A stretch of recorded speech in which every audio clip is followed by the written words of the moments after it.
Hello guys! Welcome to my YouTube channel. Kung bago lang kayo sa channel ko, ako pala si Joy Furialde OFW.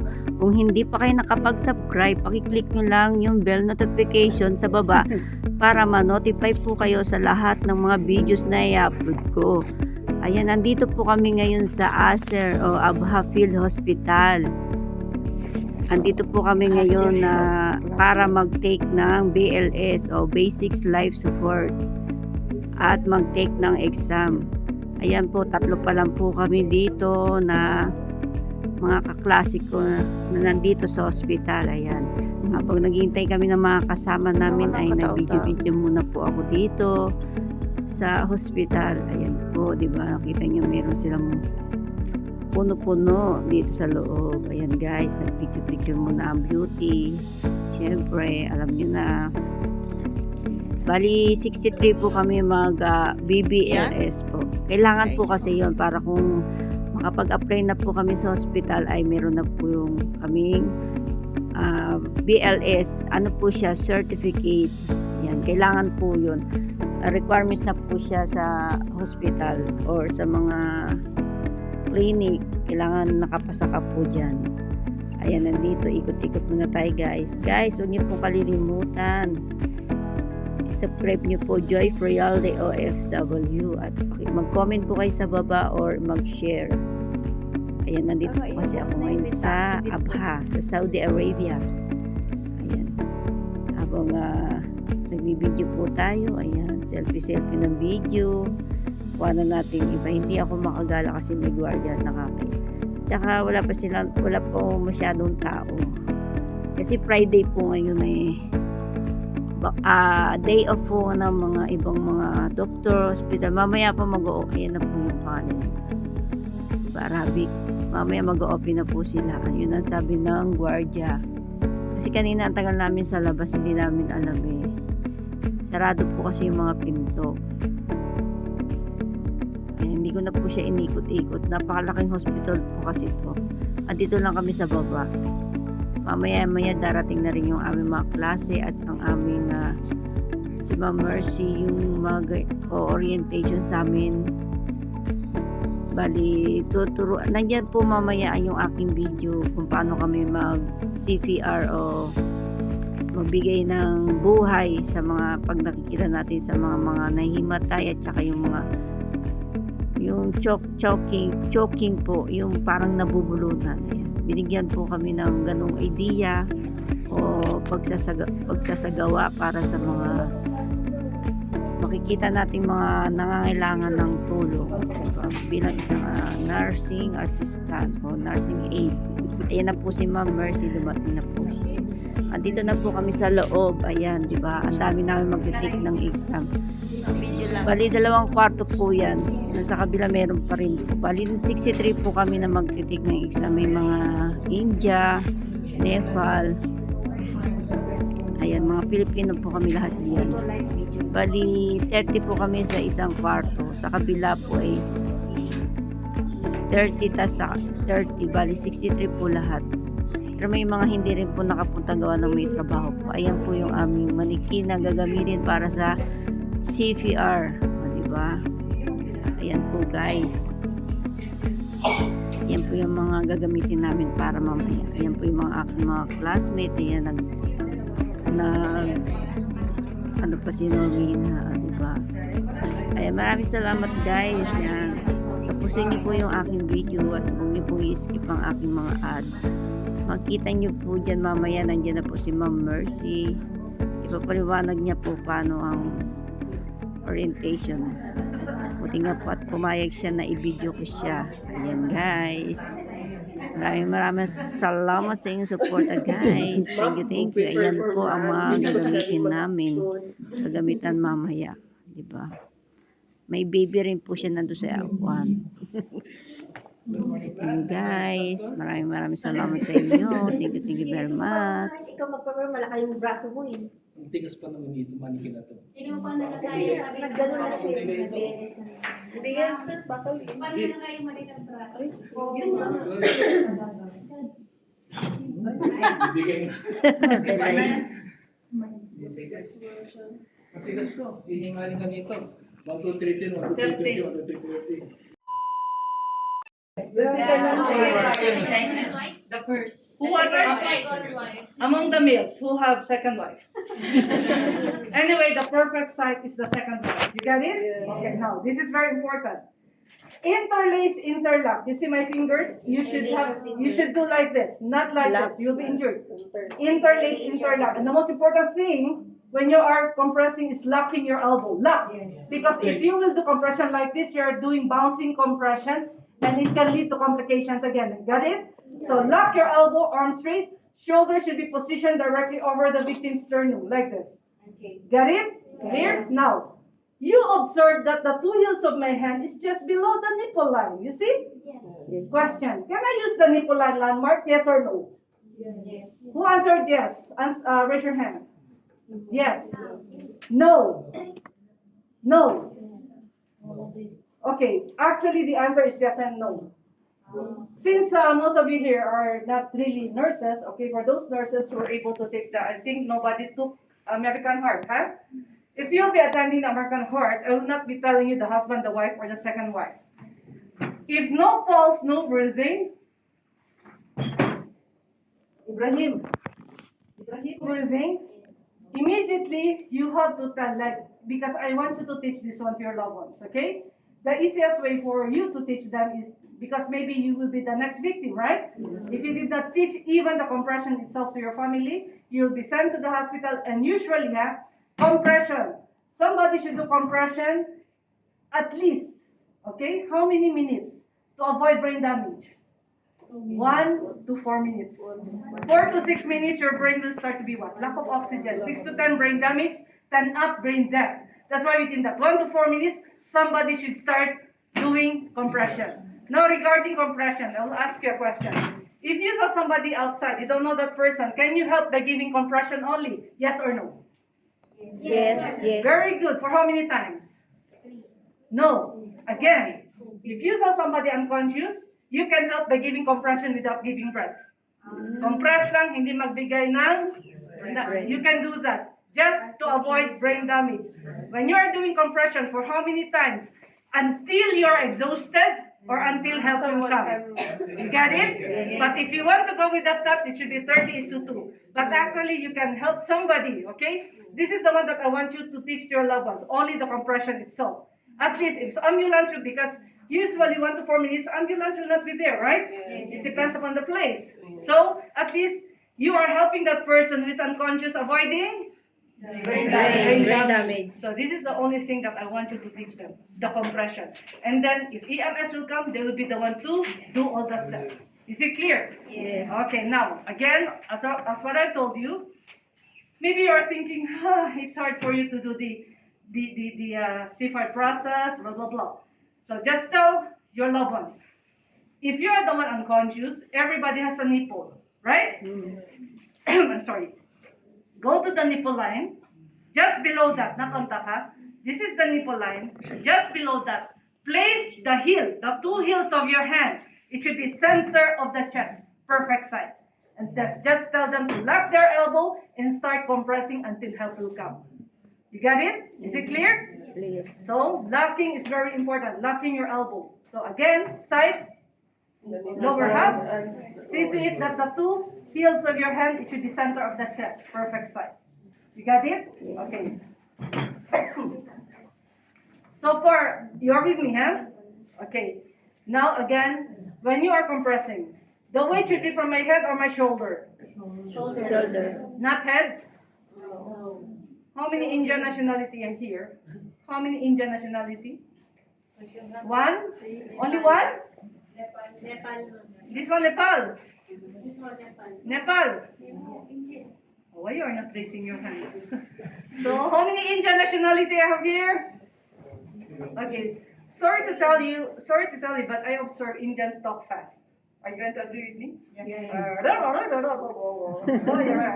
Moving your head. Only South Indian people, they speak very Oh, really? Okay. Told them not to move their head. You're right that the weight should only From the Shoulder. You know what they did? Like this. Count, sister.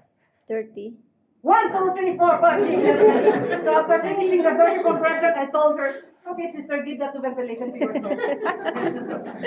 Because if you are moving your head like that, you'll be the next victim. Because you will be dizzy, okay? And you'll be exhausted. So please try to remember that the weight only from your shoulder. Do not move your head. When you are counting, do not count 1, 2, 3, 4, 5, 6, or 1, 2. There should be a rhythm. What is that rhythm? You should count like this. 1, 2, 3, 4. See to it that you're going to finish the 30 compression. If you are doing the set, between 15 to 18 seconds only. If you are counting less than 15 or more than 18, you're counting fast or slow. Remember that. So, rhythm. 1, 2, 3, 4. You can even practice this one at home. I can assure you that you're going to finish the 30 compression between 15 to 18 seconds only. But if you'll be using only the compression itself, so do the rhythm. 1, 2, 3, 4, 5, 6 until how many cycles? If you're going to do the 5 sets? 5 seconds. 5 cycles. Okay. I am alone. What is the ratio? Easy for you to remember, huh? If you're a lone rescuer, meaning lone, I'm alone. The question is ratio. Okay? Adult, child, infant, all age group. The answer is 30 compression, 2 ventilation, for how many cycles? 5. If 2 rescuer, victim is adult, what is the ratio? This is adult, 2 rescuer, what is the ratio? The same, very The good. same, 30 is 30. the number. Only pediatric, 2 rescuer, what is the ratio? 15. Very good. What is the rate of compression? Rate meaning the speed when you are doing compression. What is the rate? Adult, child, infant, the same rate. 100 to 120 per minute. Okay. It will be coming also out in your exam also, like if the victim is intubated, okay? If the victim is intubated, how many breaths per minute you're going to, how many breath per seconds, I mean, you're going to give. Just remember, the answer there is 1 breath every 6 seconds. 106 But with seconds. the continuous compression. Yeah. Every 6 If seconds. the victim is intubated, so but 1 every 6, then with continuous compression. That is the answer. I'm giving you now the answer. So you have to listen to me because 6. if you do the online, it will be easier for you to answer, okay? Because I don't want anybody to fail on the exam. Okay. In between, I'm gonna but in some questions. At least you will remember the answers I'm telling you for that question. Okay? Now, is it clear so far? Yes. Okay. So what is the depth of compression for adult? Depth. 2 inches or 5 centimeters. Yeah. It's 2 inches or 5 centimeters. Pediatric? 2 inches. Pediatric? 1.5 inches or 4 centimeters. Clear? It's clear? Okay, now. We will do now the compression. Okay, weight from where? Weight from where? Shoulder. Then what is the ratio? I'm alone? 30. Okay, so count. Don't move your head. Count with the rhythm. 1, 2, 3, 4, 5, 6, up to 30. After that, what I will give? Okay, since you're outside, okay, you are, who among you here bringing with you the backpack? What is this anyway? What is this? Okay, since you were born, we are calling this one as ambo, but the real name of this is bag valve mask. Bag valve mask, okay? This is the mask. Apex base. Apex should be placed where? Bridge of the nose. Base should be placed where? Here. Huh? Chin? No, not chin. It should be in between the lower lip and the chin. Here. In between the lower lip and the chin. You got it? Usually, the position of the rescuer should be beside, right? But sometimes it's hard for you to do the CE on this side. If you're small, your hand is short. Actually, you can adjust yourself above the victim's head. Adjust yourself. Do not adjust the victim towards you. Clear? Yes, ma'am. Okay, now, So I gave 30, so I have to give how many breaths? 2. So how to place, huh? Shoot. See, bridge of the nose in between the lower lip and the chin. Okay? You can actually adjust the bag, but not the mask. Now, when you are using the bag valve mask, what method you are using? C and E, very good. C is for you to what? Seal the edge of the mask. That's why you have to make a small C, not the big C. Here, up. Okay, not like this. Up. Yeah. The 3 fingers, which looks like letter A, you have to place where? Body part of the jaw. Like this. C, seal. E, tilt. Got it? Always remember, if your victim is adult and child, you really have to tilt. Because there are some, even doctors are doing this. When they give 2 breaths, immediately they will give 2 breaths, but without hyperextending. Is there any chest rise? That's why your eyes always looking on the chest. Okay? Is there any chest rise? Is there any chest rise? No, What is no. the problem there? The tilting. Oh. Is there any chest rise? Yes. So now, when you are giving, the technique in giving ventilation is the sealing and hyperextending. Okay? In adult and child only. Infant, neutral. Neutral. Clear? Yes, yes. Okay. The technique in giving compression is locking your elbow, weight from your shoulder. Shoulder. Clear? Clear. How many cycles? 5. After that, what I will check? After that, what I will check? After 5 cycles, check? Pulse, pulse, Pulse. pulse. Again, when you are checking for pulse, open airway, check pulse. There is pulse. Are you going to compress? No, no. Very good. There is pulse, no breathing. What you will do? No, not to rescue breaths. There is pulse. There's pulse, no breathing. You have to give breathing, right? Now, this is a question now. If the victim is adult, there's pulse, no breathing. How many ventilation per second do I have to give? 1. Very good. 1 ventilation every, and this is adult. How many seconds? I like 5, 5 or 5. 6 seconds. Remember that. Again, question. If I'll ask you to give 1 ventilation every 5 cycles, okay? How many breaths per minute do I have to give? In 1 full minute, how many seconds? 6, Divided by 5 seconds. What is the answer? 20, 31. I think I have to add mathematics in CP. 60 divided by 5. Very good. So you have to give 12 breaths. Now, if I'll ask you to give 1 ventilation every 6 seconds, how many breaths per minute you're going to give? 60 you divide by 6. What is the answer? 12. No, 1 10 breaths. Pediatric, 1 every 2 to 3. It will be coming out in your post test. 1 every 2 to 3 seconds. How many breaths per minute you're going to give? 1. Oh, 60 divided by 2 or 3. If 60, you divide it by 2 seconds, what is the answer? 30. If I tell you to give 1 every 3 seconds, how many breaths per minute? 20. So it will be coming out in your post test, huh? You got it? Okay. So the giving now. There is pulse, no breathing. I want to give 1 ventilation every 5 seconds. So how many breaths should I give? Adult. 1 every 5. Adults. How many breaths? 2. 12. 12. Okay. How would you know that you reached the 1 full minute? Because if you are going to do it outside, you have your watch with you. But how would I know it's 1 full minute? By counting itself. So how to do that? Okay. Seal, tilt, eyes on the chest. I want to do the 1 every 5 seconds for me to give 12 breaths. The pressing of the bag, remember this, is your guide. You must have a guide for you to know that you reached the 1 full minute, like this. 1, release, count the seconds.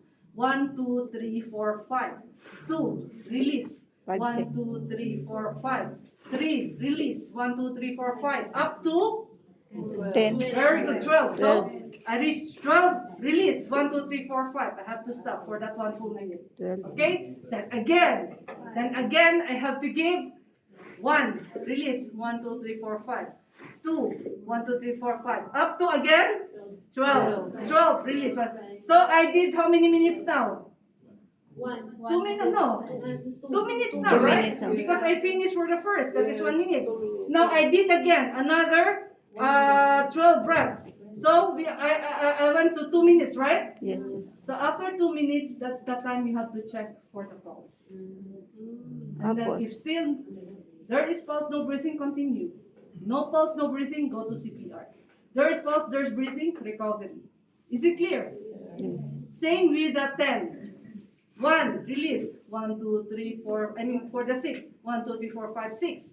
2, release. 1, 2, 3, 4, 5, 6. 3, release. 1, 2, 3, 4, 5, 6. Up to 10. 10. 10, huh?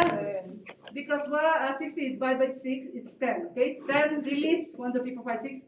I'm done without 1 full minute. And then I have to give another 10 breaths for me to have the 2 minutes before I will check for the pulse. Is it clear? Clear. Is it clear? Yes. After the 2 minutes, I'm done. That's the time you have to check the pulse. Pulse is okay, breathing is okay. Pulse is okay, breathing is okay. What is that recovery position? Tell me. Side. You're very active. Side. Okay, I want to move the body. I want to move the body on the right lateral side. How to move the body? Remember this. Seal. You have Shoulder. to protect the nape. Neck. Not neck. Nape. Neck. A nape is at the back of the neck. This one. Nape. And you see? No, not the back. Waist. The waist. Okay. Waist. And then move the body as a unit. We call this one as log rolling. Okay. Now, but there's a but, huh? I move the body on the right lateral side, right?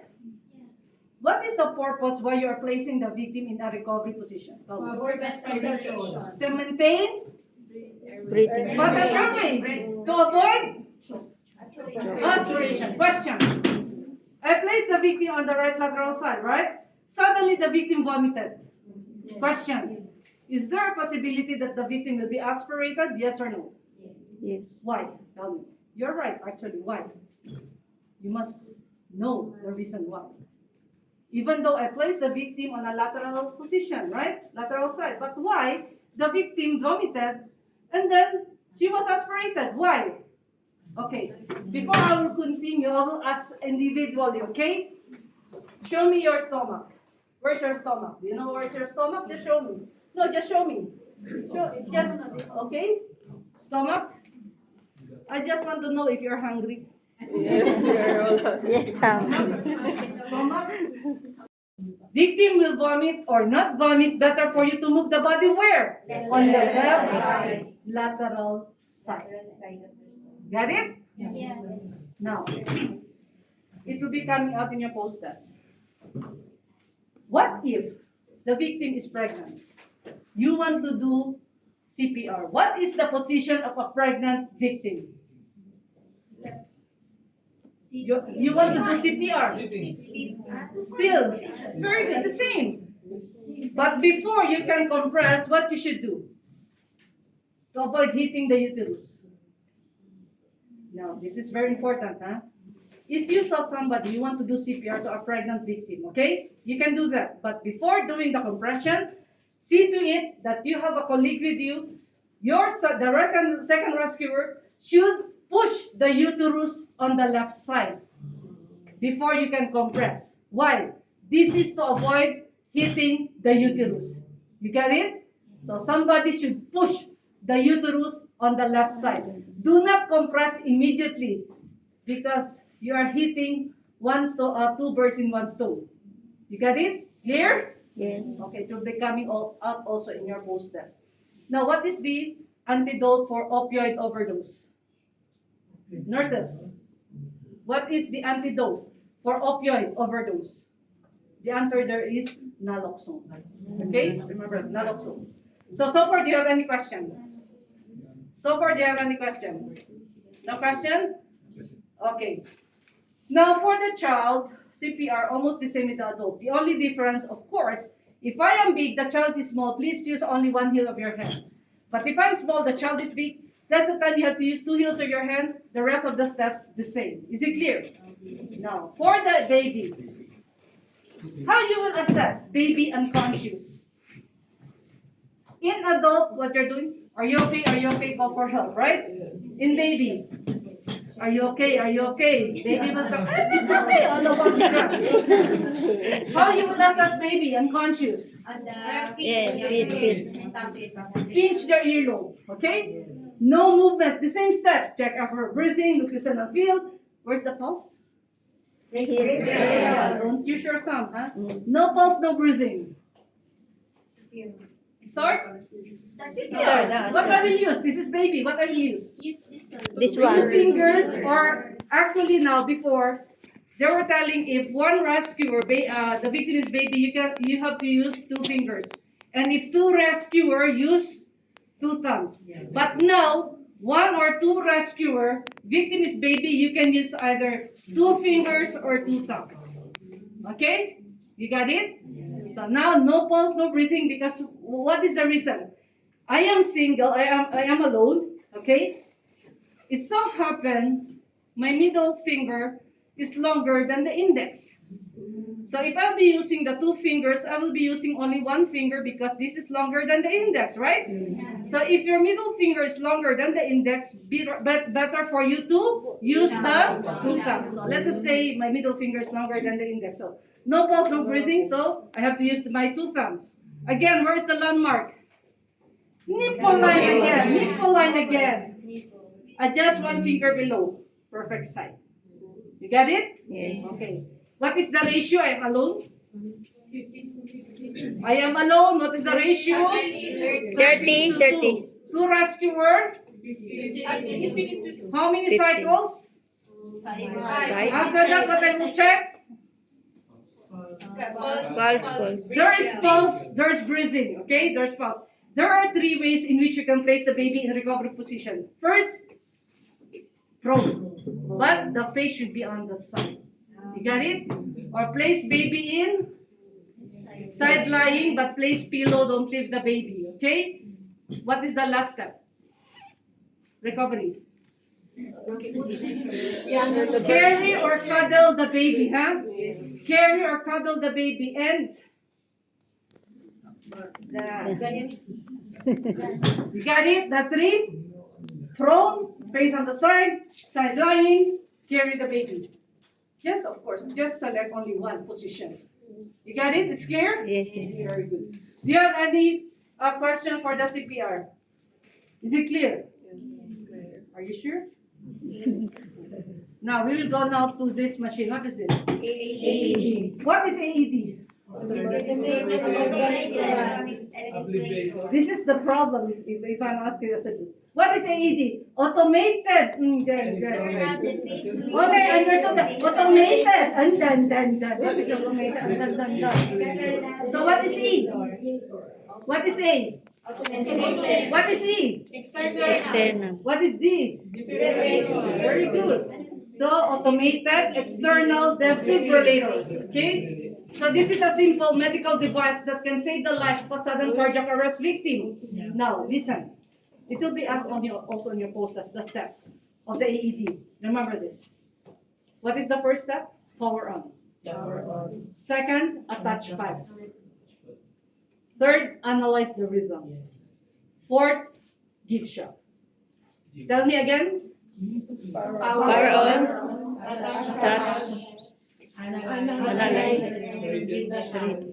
So it will be asked in your posters also. Okay.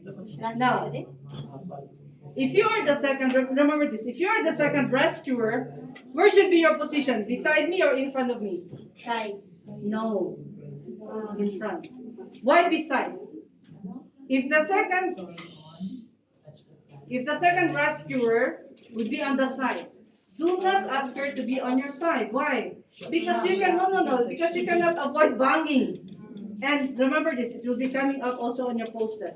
Interruptions can be accepted, but it should be less than 10 seconds only. Less than 10 seconds only. You get it? Yes. Okay, now again, there should be 2 rescuers.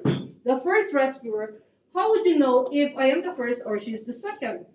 The first person who saw the victim first, who is unconscious, would be the first rescuer, okay? So let's pretend that I was the first person who saw the victim, so I have to assess the place, assess the victim, are you okay? Call for help, Look, listen, and feel. Check pulse at the same time. No pulse, no breathing. So I started doing compression. Got it? Second rescuer on the scene. Okay, the side in front of you. Immediately, please. Is this the first time for you to see this machine? Yes.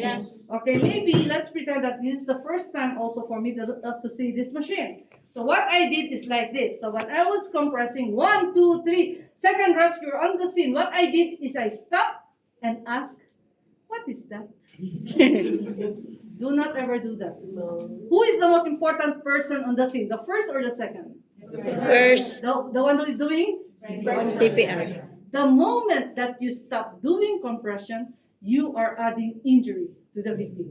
Because if I am the first rescuer, I have to focus on my CPR because I have to do the 5 cycles of 32, right? If you are the second rescuer, focus on your machine. All you have to do is just to listen, follow. Is it clear? Yes. Okay, let's pretend somebody is doing compression. Second rescuer on the scene immediately, don't waste time, but do the first, what is the first step? Power on. If this button is clicked, okay, of course the machine, I'm going to show it to you later on, huh? Machine will advise attach pads. Actually, it's easy for you to attach because there's a diagram, but there's a but. What if the diagram, the picture is not clear? So where you should place, because you're depending only on the diagram. Just remember, attach pads. One pad should be placed just below the right collarbone. This is the collarbone. We call this one as the sternum defibrillation pad. Sternum defibrillation pad. The other one just below the left breast, we call this one as the apex defibrillation pad. You got it? Sternum apex. Second rescuer, listen again. Machine will advise, attach this connector here. If this one is attached here, it will go to the second step, in which the machine will advise analyzing. So second rescuer, if you will hear the word analyzing, what you will tell? Everybody clear, meaning nobody should be touching the victim. Got it? Again, second rescuer, listen again to the machine. Machine will advise. Analyzing, not give shock. Analyzing. Again, what you will tell? Clear. Wait for this one to blink. If this one is blinking, it means you have to give shock. Press once. Got it? Shock was given. Second rescuer, you have to listen again. Machine will advise. Start CPR. Okay? So who will start CPR? Who will start compression? Me or her? Very good. The one who is in charge of the AED line. Start CPR, but the second rescuer should not go to my position. Because remember, less than 10 seconds interruption. Start CPR, the same position. Second rescuer start with compression. And the first rescuer will adjust herself to be the ventilator. Okay? So the first became the second became the first. You got it? Yes. Just remember, every 5 cycles, somebody should check the pulse. And every 5 cycles, somebody should what? Alternate. Change, switch. Because you don't want to be the next victim, right? You'll be exhausted. So somebody should help you. That's why if adult, after asking, are you okay? You have to ask help. At least if help will come, you're not done with the 5 cycles, somebody can replace you. Is it clear? Yes. Okay. There are some special precautions in place in the pads before I'm gonna show it to you. If the bird chest is wet, what you should do first? It's wet. You have to? Of course, dry it first. If there is a pacemaker, can I place the pads? No. Yes. If there is a pacemaker, where to place the pads? Away, not on top, away of the pacemaker. You can still use the pads with the pacemaker. If there's a medication patch, are you going to remove or not? No. Remove. Medication patch, remove and dry. What if hairy? Hairy. A lot of hairs, maraming buhok. So you have to what? Okay, actually shaving, so you'll be using the razor, right? Yes. Actually in shaving, sometimes it's hard to use that because it's too sharp, right? So maybe you are in a hurry to shave, so what you'll be doing is like this. After that, why katir blood? Because katir cuts. So you're adding injury to the victim, right? So the safest way to remove the pads, the hairs, I mean, is to use 2 sets of pads. First set, peel it off. Hairs will be sticking. And you are lucky when you peel it off, and then the victim became conscious because it's painful. So no need Hindi for maramdaman. yeah, right? And then it really is No head pain. conscious, yes. Because it's painful when you're clutching your hair. It's painful, right? Yes, yes. So maybe the victim will be alive when you are using the first set. Anyway, if the victim is still unconscious, place the new set of pads and that's it. Because you cannot use the pads on top of the hairs because the machine will not be working. Very good. So now, why in analyzing? You have to say everybody clear. Why? Big, In analyzing, you have to say everybody clear because when you're going to touch the victim, it will give false result. false. In analyzing. Why in charging again? I have to say everybody clear. Why? Of course. In charging, you have to say everybody clear because when you are going to touch the victim during charging stage, 100%. You will be dancing with the victim. Of course, you will be shocked. You got it? So, analyzing clear, charging clear. Is it clear? Yes. Okay, now I'm gonna show it to you now. Again, wait, I'm gonna pause first. Because I just, every day we have actually BLS even outside, so super tiring, and I'm the only one also entering your names in the system because nobody knows the password of the center. So that's why all the problems here in my shoulder. But it's clear, huh? Yes. Even though I know I talk fast, but you are with me. Yes. But the most important thing, as what I've told you, the only thing that you should teach to your loved ones is the compression, how to do it. Just nipple line, just below that, tell them to lock their elbow, and somebody's calling for help, and at least you're avoiding that somebody who's unconscious to avoid brain damage. Get it? Okay, now. We'll do now the first rescue, assess the place, assess the victim. Are you okay? Call for help, look, listen, and feel. Check pulse at the same time. No pulse, start doing compression. Second rescue, on the scene. Immediately, don't waste time. Focus. For me, I have to focus on my CPR. 32, 32. Apply pads to So, patient's bare what he's chest. doing, listening, and Plug in pads connector but next the to first patient line. rescuer should not stop doing CPR. Got it? So let's say 32, 32. Analyzing What heart she will rhythm. tell me? Do not touch the patient. What she will tell me? Clear. Clear. So I should stop touching the victim. Got it? Yes. Okay, Shock now. advised. Charging. Again, what she will tell? Stay Clear. clear of patient. Wait for this one to. Deliver shock. What she will do? Shock delivered. Listen. Paused. Start She will CPR. do compression. I will adjust myself to give ventilation. Clear? Clear. Yes. So no question, huh? Yes. So all you have to do, actually the AED is simple. Listen, follow on. That's it. No question? Okay, now. Since you will not be using the filter, place the filter on top of the mouth of the victim. You see, hyperextend. Pinch the nose. How to do mouth to mouth. Seal your mouth to the victim's mouth, then blow. But you have to pinch the nose if the victim is adult and child. But if the victim is baby, place the filter on top of the nose and the mouth of the baby. Don't hyperextend, don't pinch the nose, but you have to seal your full mouth to the victim's nose and mouth, then blow. You got it? Yes. Now, what if you don't have any of these barriers? You don't know that person, are you going to do the mouth-to-mouth without any barrier? No. So what you will use? Tissue. Can you use tissue? No. Yes! Yes, yes. But there's a but. For as long as you are not producing a saliva. Who among you here not producing a saliva?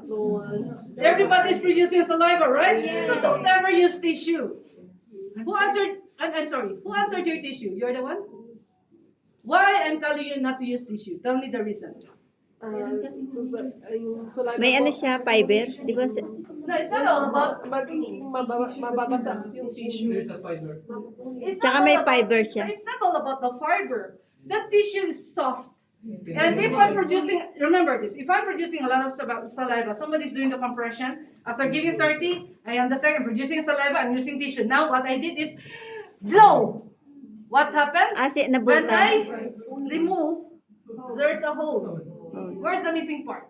So another problem arises, which is the foreign body area obstruction. So don't ever use tissue, okay? So what else? What you will use? Handkerchief or cloth. Okay, now handkerchief, yes, actually you're right before. You can use that. But there's no filter on that, right? So still not safe. Still not safe because there's no filter. That's why now, if you want to revive somebody outside, you don't know the person. You don't know the person, the first thing that you should do, as what I told you, is to call for help, right? Only do decompression. If help will come, they have the proper barriers with them, then they can continue giving breaths. But at least for you, you are giving compression to avoid brain damage. Don't waste time. Always tell this one to your loved ones. If they saw you are not there, you are attending BLS, at least you have the idea, right? If they saw somebody, that's why you have to teach somebody, especially you don't know your mom, your dad. Now, it's not all about the age. It's not all about if you are sick or not. If I tell you you're hypertensive, if I tell you you are diabetic, are you going to blame God? No. Whom you will be blaming? Yes. Why? Ala, tol eating kabsa. Sweet. Lifestyle. Sweet. Yeah. That's why always remember this. Maybe you're thinking, why do I have to take this BLS? What is the name of this course anyway? BLS. Basics life Basic and life support. In basic life support, you are doing what? CPR. What is CPR? Cardio. Cardio is what? Cardio is what? Heart. Pulmonary? Resuscitation? Air. So in BLS, you are doing CPR to revive your life or your loved one's life. This is not only a course for you to pay for the requirements. That's why this is only basic. Why it's called basic? Tell me. Do you know why this is called basic? Tell me. Everybody should know the first thing. What? Come on. It is the simplest giving. Okay, remember this. Why, when we say advanced courses, like ATLS, Advanced Trauma Life Support for Doctors, ATCN, Advanced Trauma Life Support for Nurses, ACLS, Advanced Cardiovascular. Why it's called advanced? Because you're adding medication, IV fluids. It's called advanced machines, right? Those equipments. But you go back to basic. Why it's basic? Because you are using your hands, your mouth, your eyes. Those are only basic. Why basic? Because you have it. You don't have to look for any medication, right? That's called it's basic. Basic. Okay? It's basic, but this is the most important course of your life. Remember that. Now, as what I told you, since we are done, you don't have any question, huh? No question. Now, I'm going to give you this important bonus. Please try to teach this one to your loved ones, or even you yourself. You are going to revive your own life. If you are alone, you have chest pain. Always remember that you have to avoid being unconscious. Because if you became unconscious, nobody saw you 100%. It's either you are RIP, sent to the hospital, but you are in ICU, right? Yes. What you should do to avoid being unconscious if you have chest pain? Tell me. Do you have any idea? Huh? What is that? I heard something. Okay? What is that? Need to? Okay. If you are my brother, okay, you teach me something, okay, regarding that. Okay, sister, if you have chest pain, you have to cough. Suddenly, I'm outside, I have chest pain, and I was, okay, remembering what you told me. Oh, my brother told me to cough. So what I did is like this. Somebody hear you. I will not help that person because maybe she has COVID. Right? Yeah. Because you told that person to cough.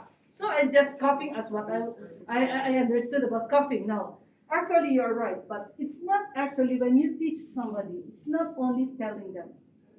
You have to show them. Not only telling. Because if you tell me, I will do it on my way, right? But if you're going to show them, they will know, aha, this is the proper way. So how to do that? You are right, coughing, but tell them like this. If you have chest pain and nobody's with you, okay, it's hard for you to call, like maybe no signal, and I have to avoid being unconscious. How to do that? Coughing, but before coughing, you have to do what? Do deep breathing. When you're doing deep breathing, you're getting oxygen to the lungs, right? And cough vigorously and repeatedly as if you are removing a plant. Because by doing that, you are keeping the blood circulation alive. By keeping the blood circulation alive 100%, you will still be alive and breathing. You will not be unconscious until somebody saw you, or maybe you are driving your car, you have chest pain, you can still reach the hospital, but you are not unconscious. You see? Simple tips that can help the life, your own life, or the life of your mom, your dad, your grandmother, whoever person in your house, right? So teach this one to them. Do not be greedy. You got it? Now again, what if you're choking? You're alone.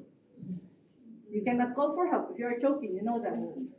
Another instructor will be teaching you the foreign body, because I have to complete your names for you to have the online. Okay? So for the choking, what if you're alone? Again, avoid being unconscious. Avoid being unconscious. How to do that?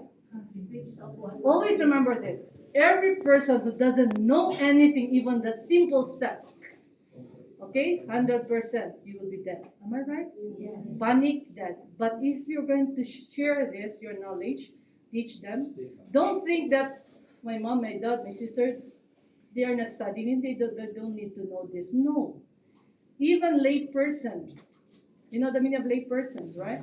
They are not studying it. They're just at home. At least, if you're going to teach them even the compression itself, they can prolong the life of any person.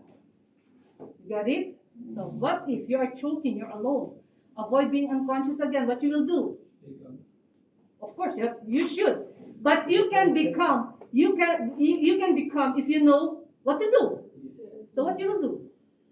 I am choking. What is the universal sign of choking like this? Somebody's clutching his or her neck. If you saw somebody doing like, maybe I'm choking, I cannot, if I panic, I will be doing like this until I collapse, right?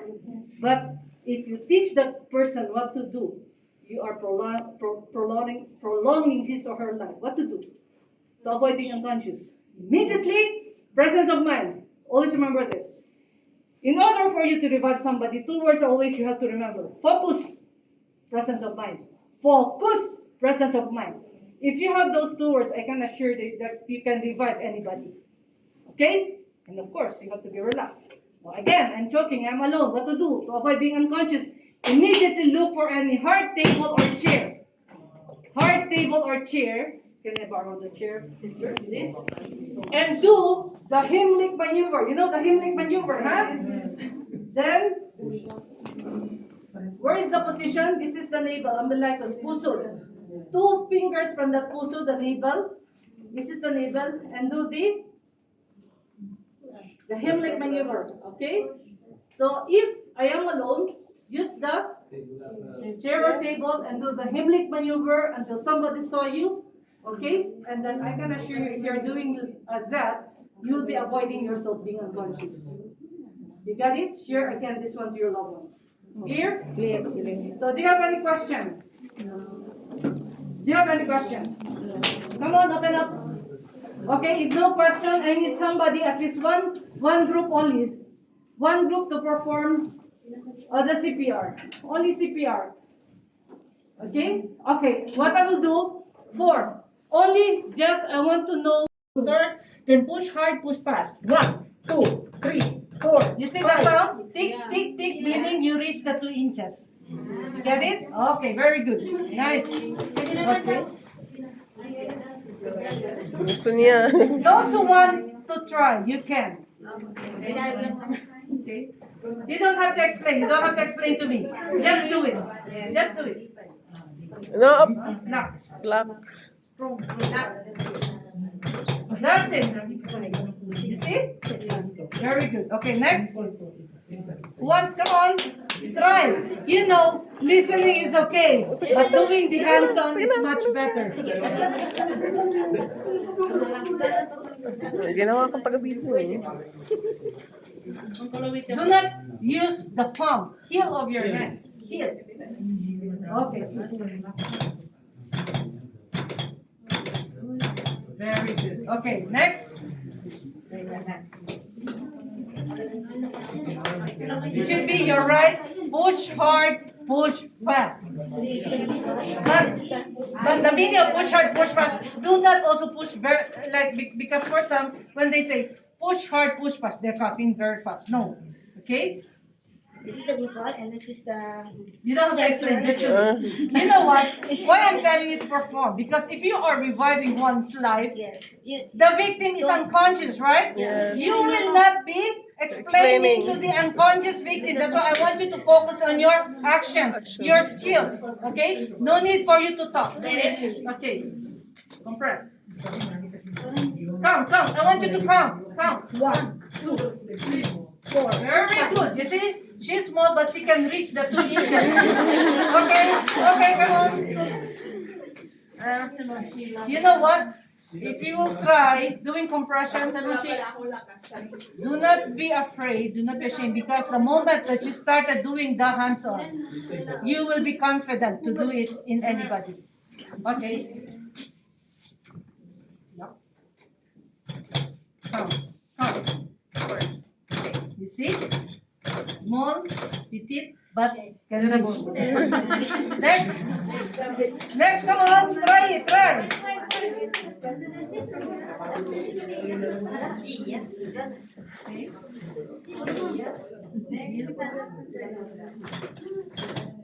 Very good. Okay, next.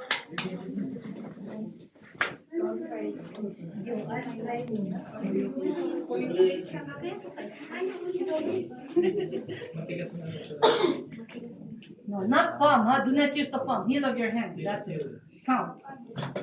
Very good. See? Okay, next. Those who wants to try, okay? Fall in line here. Okay. That's it. Okay, count. Very good. Yes, that's it. That's it. Lock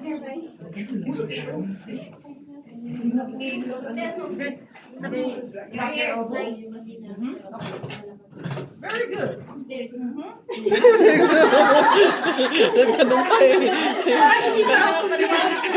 Nagkakakulit eh. Dalawa lang, nabuhay ka lang. Very good. Magaling.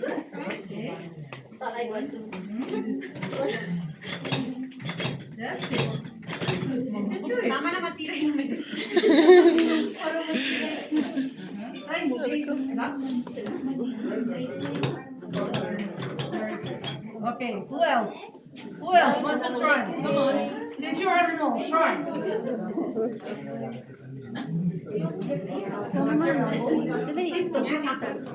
No, you cannot do that. Tiptoes.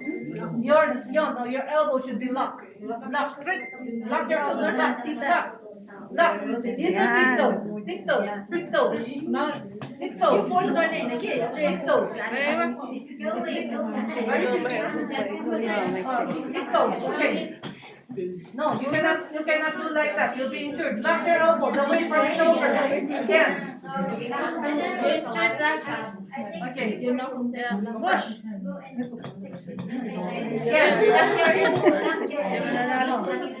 You see, when you are even practicing, don't smile. You have to be serious, because if you'll be smiling, you cannot do it. Actually, you have to be serious and still have 2 minutes. Okay. That's it. You see, tick again. Who else? Who are the nurses here? Nurses. Okay, I need nurses to perform.